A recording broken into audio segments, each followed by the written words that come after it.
Kanina lamang nagkaroon ng ribbon cutting ang GMA Kapuso Photo Wall at nandito ang ilan sa mga sparkle artist at mga A-listers ng GMA Network. Present din ang ilang mga bosses ng entertainment group para sumama sa ribbon cutting event na ito.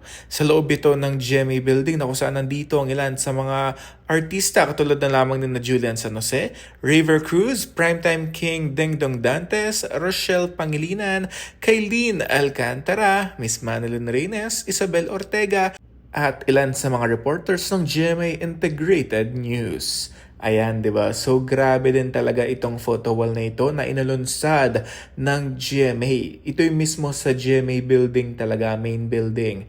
At napakaganda at napaka-class na mga photos ng mga A-listers dito at ilan sa mga kapuso stars na talaga namang nagniningning at may mga trabaho talaga as they said, 'di ba? Kasi talagang napaka-busy nila, may mga kanya-kanya talaga sila mga proyekto.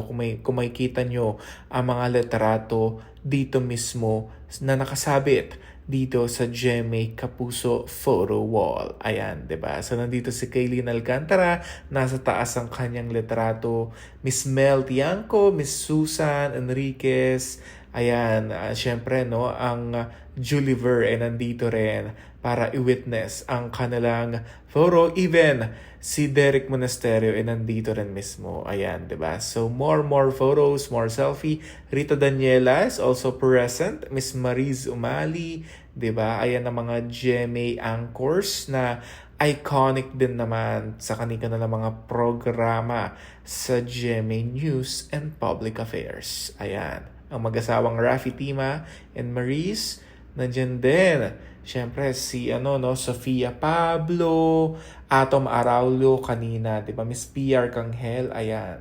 'Di ba? So napakaganda na meron silang ganito this time para kapag pupunta kayo dito o may mga guests sila makikita nila na may ganito rin katulad na lamang dun sa kabila, 'di ba? So syempre, may mga magsasabi na ginaya nila ang ABS-CBN. Pero, syempre, kanya-kanya lang naman ito. Yung sa ABS kasi, malalaki yung mga photos nila. Ito, talagang bunch of Kapuso stars na nandito mismo sa wall building ng GMA. Kaya, congratulations sa mga nakapaskil dito. Ibig sabihin, you're part of Kapuso at talaga namang tatak GMA ang inyong talento.